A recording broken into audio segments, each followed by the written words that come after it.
At what point, what yield freaks you out?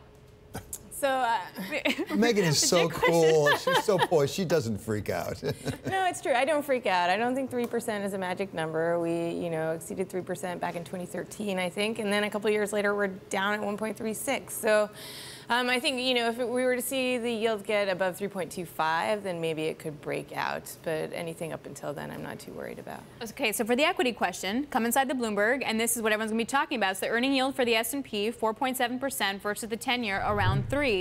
At what point does the 10-year freak you out from an equity standpoint? Yeah, I think it very largely depends on what's happening in the underlying economy, what's happening with the earnings stream. Historically, what the 10-year matters most with respect to the equity market is with respect to valuations. So as the 10-year yield rises, what does it mean for valuations? Part of it matters what the 2-year is doing at the same time. If the yield curve is becoming more upward sloping, it may suggest the market is anticipating an inflation breakout. The Fed is losing control of the inflation scenario. That's not good for stocks. But if the 10-year is rising, the 2-year is rising as well, and the yield curve is still pretty stable or even flattening a touch, it's actually historically pretty great for stocks at this stage of the cycle. So I think there's a lot of contingencies, right? And what are the consequences in which the yield is rising? I would add to your note on the earnings yield that what investors may be paying a little bit more attention to right now is the shareholder yield.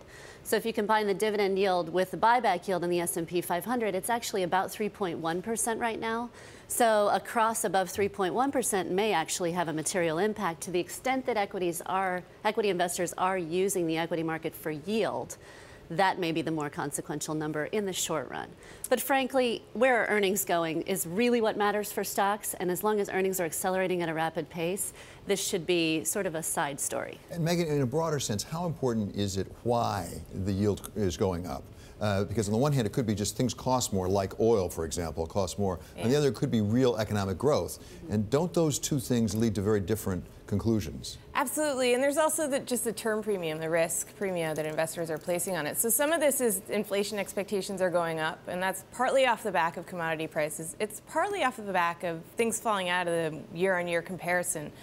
So we've been expecting that for about a year now. So inflation will look better through roughly July, and then it won't be sustained. But I think more importantly, it could be a reflection of a repricing of the term premium based on uncertainty. So that could be trade policy, that could be a more hawkish FOMC this year, it could be the Russia sanctions, the Iran nuclear deal, it could be a whole host of things. And I think that might be creeping into it as well.